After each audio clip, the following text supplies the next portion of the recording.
Hello, দেখো মাসখানেক আগে আমাদের এনটিপিসি পরীক্ষা গ্র্যাজুয়েট লেভেলে শেষ হয়েছে।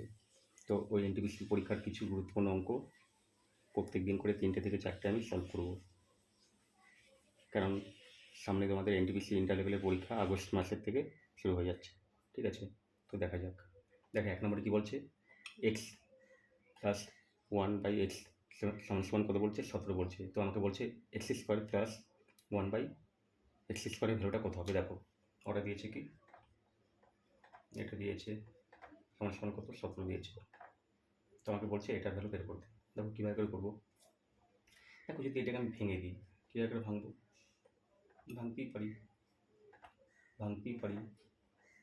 পারি কি পারি না বলো, পারি। তাহলে এখানে কত থাকলো, কাটার পর 1, মানে এখানে থাকলো 1/x সমান সমান কত, 17। তাহলে আমি 1/x এর ভ্যালুটা কত বলতে পারি, 17 থেকে 1 গেলে 16। এটাকে দেখবো ওরা যেটা চেয়েছে। দেখো এটাকেও ভাঙতে হবে আমাকে, হ্যাঁ। এক্স স্কোয়ার রাখো এখানে, 1কে রাখো এখানে, তাহলে আর এটাকে দুটোর সাথে ভাগ করতে লাগবে।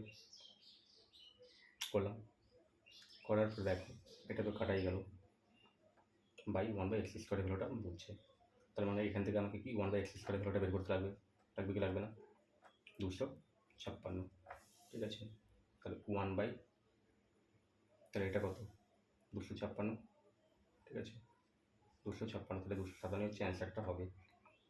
ঠিক আছে, হয়ে গেল। এবার দেখো এখানে বলছে কোন ছোট নাম্বার 6627-এর সাথে গুণ করলে পরে গুণফলটা যেটা আসবে ওটা একটা পারফেক্ট স্কোয়ার হবে। তো এটা করানোর আগে তোমাদেরকে না একটা ছোট্ট সংখ্যা দিয়ে বুঝিয়ে দিই। যেরকম আমি বলি 45 আমি একটা সংখ্যা নিলাম। ঠিক আছে, তো এই 45-এর সাথে কোন এমন সংখ্যা গুণ করবো যেটা পারফেক্ট স্কোয়ার হবে। দেখো কীভাবে করে করি। 45 মানে তোমরা জানো যে কি 9 × 5, তাই কি বলো। এবার 9 মানে বলতে পারি 3-এর স্কোয়ার। দেখো এটা তো পারফেক্ট স্কোয়ার আছে, এটা নিয়ে আমার মাথা বাড়িনি। এই 5 কি পারফেক্ট স্কোয়ার আছে, নেই। এবার তোমরা দেখতেই পাচ্ছ যে পারফেক্ট স্কোয়ার বানানোর জন্য কী করতে হবে, কোনো সংখ্যা কয়বার গুণ হয়, 2বার। তার মানে এটা তো 2বার গুণ আছে, কিন্তু এটা 1বার গুণ আছে। তাহলে এটাকে পারফেক্ট স্কোয়ার বানানোর জন্য কী করতে লাগবে, 5 দিয়ে গুণ করতে লাগবে। তার মানে আমার এই 45-এর সাথে কী গুণ করলে পরে পারফেক্ট স্কোয়ার হবে, কোন সংখ্যা গুণ করলে পরে তোমরা বলবো যে 5। তো সিমিলারলিভাবে করে এটাকেও আমরা করবো। ঠিক আছে, দেখো এবার। তো দেখো এখানে বলছে 6687-এর সাথে সব থেকে কোন ছোট সংখ্যা গুণ করবো যেটা পারফেক্ট স্কোয়ার হবে।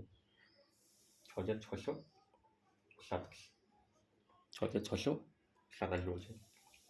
দেখো এখানে তোমাদের না কিছু কী বলে ভাগের পদ্ধতিগুলো জানতে লাগবে। যেরকম 3 দিয়ে, 9 দিয়ে, 7 দিয়ে, 11 দিয়ে, 13 দিয়ে। এখানে আমি দেখতে পাচ্ছি 3 দিয়ে। এবার 3 দিয়ে ভাগের পদ্ধতি কী, যতগুলো নাম্বারগুলো থাকবে এগুলোকে যোগ করবা। যোগ করার পর তারপর দেখো যে 3 দিয়ে ভাগ যাচ্ছে নাকি। ভাবো যোগ করে দেখলাম 15 হচ্ছে, 15 ভাগ যাচ্ছে, হ্যাঁ যাচ্ছে। যদি 16 হতে যায় তো না, 17 হতে যায় তো না, 18 হতে যায় তো হ্যাঁ। তোমরা বলতে হ্যাঁ। তা আমি তাকে যোগ করে দেখি 6 6 12, 12 2 কত, 17, 17 আর 7 কত না, 6 6 12 2 14, 14 আর 7 কত, 21 হবে। 21 যাচ্ছে 3 দিয়ে ভাগ, হ্যাঁ। তোমরা বলবো যে হ্যাঁ যাচ্ছে। তাহলে 3 দিয়ে আমরাও করে দেবো, যাচ্ছে। 3 দিয়ে আমরাও করে দেবো। 3 দুগুণে 6, 3 দুগুণে 6, 0, 3 9 27। এই তো। দেখো তোমাদের আরেকটা কথা বলি, তোমাদের 1 থেকে 50 পর্যন্ত স্কোয়ার, 1 থেকে 30 পর্যন্ত কিউব করতে হবেই কিন্তু, নাহলে পরীক্ষার সময় অনেক সময় খেয়ে নেবে। আর দেখো এটা তুমি ফট করে তুমি ভাগ করে পাবা না, কারণ 2209 এটা হচ্ছে 47-এর স্কোয়ার কিন্তু। আর 47 একটা প্রাইম নাম্বার।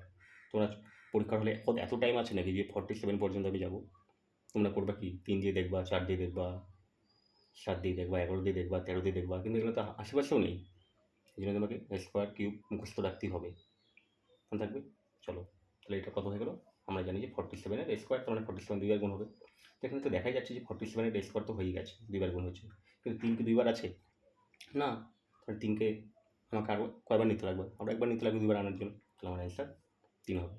আশা করি বোঝা গেল। এবার দেখো 3 নম্বরে, দেখো 3 নম্বরে বলছে 11/10-এর পাওয়ার 7, 10/11-এর পাওয়ার 10 ইন্টু 11/10-এর পাওয়ার 9 সমান সমান কত আছে, 10/11-এর পাওয়ার 3n + 17 আছে। তাই তো আমাকে বলছে যে এটাকে সলভ করে অ্যান্সার করো। চলো সলভ করবো। দেখো এবার তোমাদের একটা জিনিস আমি বোঝাই, দেখো এখানে আমাকে রাইট সাইডে কী আছে, 10/11 পাওয়ার 3m প্লাস 17 আছে। তোমরা আমাকে কিন্তু লেফট সাইডেও কিন্তু 10/11 আকারে নিতে লাগবে। কারণ কেন নিতে লাগবে দেখো বোঝাচ্ছি। আমি তোমাকে বললাম যে এক্সের পাওয়ার আমি 7 বললাম, আর এখানে পাবো এক্সের পাওয়ার ওয়াই আছে।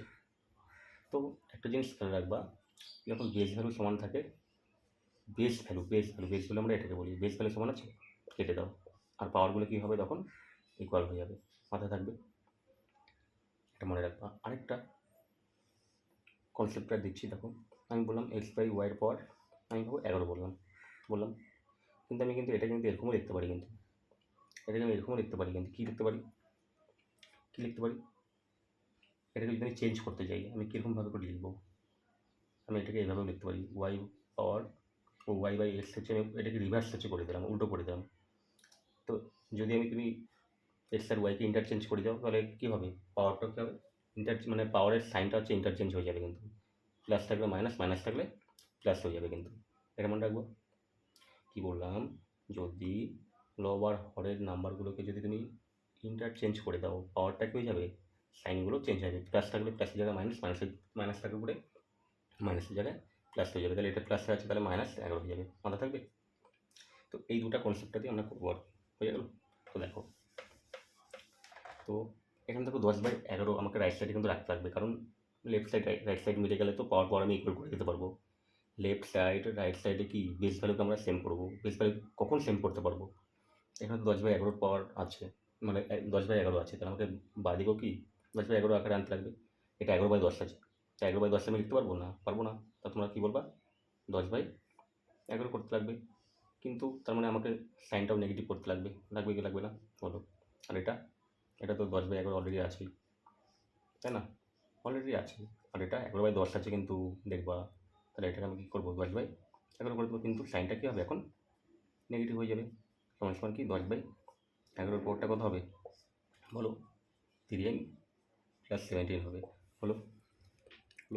এবার দেখো আরেকটা ফর্মুলা আছে সূচকের, আমি যদি বলি x এর পাওয়ার 2 ইন্টু এক্স এর পাওয়ার 3 ইন্টু এক্স এর পাওয়ার 5, দেখো বেস ভ্যালু প্রত্যেকটা সেম আছে, তোমরা বলবো যে হ্যাঁ সেম আছে, তো সেম বেস ভ্যালু সেম থাকতে লাগবে, আর মাঝখানে গুণ থাকতে লাগবে, গুণ প্রোডাক্ট থাকতে লাগবে, তখন কী হবে বেস ভ্যালু নিলে আর পাওয়ারগুলো কী হবে যোগ হয়ে যাবে, 5 আর 3 8 2 10 হবে, মনে থাকবে। তো এই কনসেপ্টটা এখানে লাগাতে লাগবে। দেখো এখানে বেস ভ্যালুগুলো প্রত্যেকটা সেম আছে, পাওয়ারগুলো তাহলে কী হবে বলো যোগ হবে, তাহলে 10/11 পাওয়ার যোগ যদি করি দেখো 9 আর 7 -16, আর এখানে প্লাস হচ্ছে 10 আছে, তাহলে যোগ করলে পরে কী হবে মাইনাস, বলো কত, 16 থেকে 10 গেলে 6, -6 হবে, কিন্তু কারণ -16 আছে যোগ করার পর, ঠিক আছে। আর এখানে 10/11 পর কত 3m প্লাস 17 আছে। এবার দেখো বেস ভ্যালু সেম আছে, বানালাম, এবার বেস ভ্যালু সেম থাকলে পরে আমি কী বলছি কেটে দাও, পাওয়ারগুলোকে অনলি কী করবো ইকুয়াল করে দেবো, তাহলে 3m প্লাস 17 হয়ে যাবে, তাহলে আমি বলতে পারি 3m এর ভ্যালুটা কত হবে, দেখো এটা তাহলে বাদিকে চলে আসবে, তাহলে 17 আর 6 কত -23 হবে, তাহলে এম এর ভ্যালুটা কত হবে বলো -23/3, যেটা অপশন হচ্ছে অপশন বি, ঠিক আছে। প্রত্যেক দিন আমরা না 3টে থেকে 4টা করে সলভ করবো, হ্যাঁ, চলো ধন্যবাদ।